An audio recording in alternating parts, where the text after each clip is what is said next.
औज़ुबिल्लाहि मिनश्शैतानिर्रजीम बिस्मिल्लाहिर्रहमानिर्रहीम अल्लाहुम्मा कुल्ली वलीकल हुज्जत इब्निल हसन सलावातुका अलैहि वला आबाइही फ़ी हाज़िहि स्साअ व फ़ी कुल्ली साअ वलिय्यन व हाफ़िज़न व क़ाइदन व नासिरन व दलीलन व आइनन व हत्ता तुस्किनहु अर्ज़का तौअन व तुमत्तिअ फ़ीहा तवीला। अस्सलामु अलैकुम सामीन, हमारे चैनल ज़िक्र उला में खुश आमदीद। मैं आज आपके सामने इल्लामा लाजपाल हुसैन की तसनीफ़ कुफ़र की चौखट पर सजदा से इक़्तिबास पेश कर रही हूँ, जिसका बुनियादी मकसद आपकी खिदमत में ऐसा इल्म पेश करना है जिससे लोगों में ऐसा शऊर बेदार हो कि जिससे शयातीन की चालों, हरबों और गुमराहकुन ख़यालात से बचा जाए।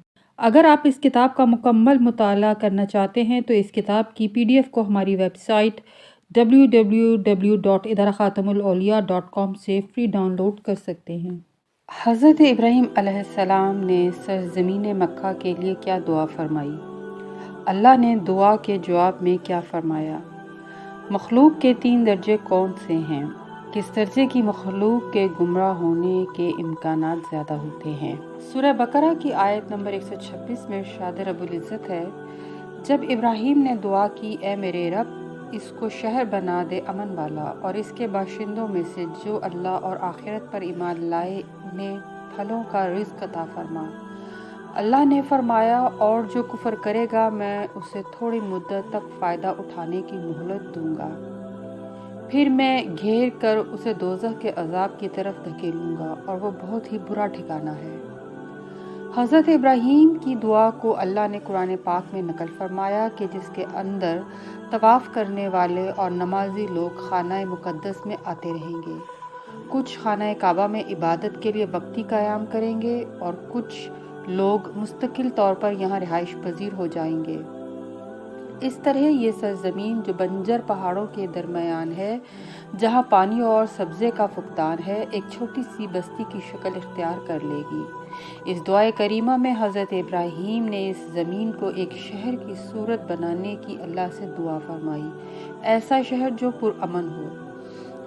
अव्वल इस दुआ में इब्राहीम ने इस ज़मीन को हर तरह से खेती के लिए साज़गार बनाने की दुआ फरमाई और फ़कत उन लोगों के लिए रिज़्क़ मांगा जो साहिबाने ईमान हों। लेकिन अल्लाह रहमान और रहीम ने अपनी रबूबियत के तकाज़े को पूरा करते हुए मोमिनीन और काफरों दोनों को रिज़्क़ अता फरमाया। कुरान करीम के नज़दीक वही शहर और बस्ती अमन वाली है कि जहाँ पर जंग और रिज़्क़ के मसाइल खड़े ना हों, हर लिहाज से इत्मीनान और कसीर लिहाज से रिज़्क़ का बंदोबस्त हो। इसीलिए दुआ फरमाई गई कि जो कुफ्र करे वो आर्ज़ी मुद्दत तक फ़ायदा उठाएगा। सूरह इब्राहीम की आयत 35 और 36 में इरशाद बारी ताला है, और जब इब्राहीम ने फरमाया कि ए मेरे परवरदिगार, इस शहर को अमन वाला बना दे, मुझे और मेरे फर्जंदों को इससे बचाए रख कि हम बुतों की पूजा करें। ए मेरे रब, उन्होंने बहुत से इंसानों को गुमराह कर दिया, बस जो मेरी पैरवी करेगा वो मुझसे है, और जो मुझसे नाफरमानी करेगा तो तू गफूर रहीम है।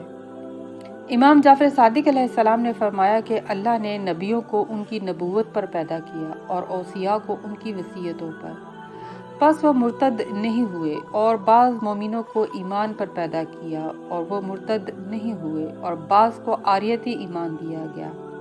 बस जब उसने दुआ में गिरियाज़ारी की तो वो ईमान पर मरा।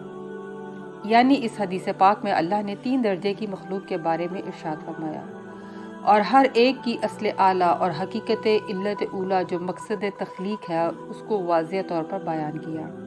नंबर 1, अव्वल नबियों का दर्जा है जो नबूवत पर पैदा हुए, दोयम औसिया जो वसीयत करते रहे, और सोयम साहिबान ईमान का ग्रोह है जो ईमान पर खल्क हुआ। अब आप गौर करें तो आपको मालूम होगा कि बहकने वाले और गुमराह होने के इम्कानात तीसरे दर्जे वाले मोमिनीन के साथ हैं, क्योंकि मोमिनीन की असले आला ईमान है, लेकिन अल्लाह ने उनको साहिब ईमान होते हुए इस दुनिया में आजमाइश में मुब्तला किया ताकि वो अपनी असले आला के मर्तबा आला को पाएं, और इस कुर्ब को पाने का सबसे बड़ा ज़रिया ये दुनिया है, क्योंकि बंदा नफ्स में रहकर जो तरक्की कर सकता है वो आलम मजरद व मलकूत में रहकर नहीं कर सकता। इसलिए इस हदीस में सबसे अहम हथियार ईमान को बचाने का दुआ को करार दिया गया है, क्योंकि दुआ अल्लाह की माबूदियत की शान को बयान करती है कि जब अब्द उसकी बारगाह में دعا کرتا ہے۔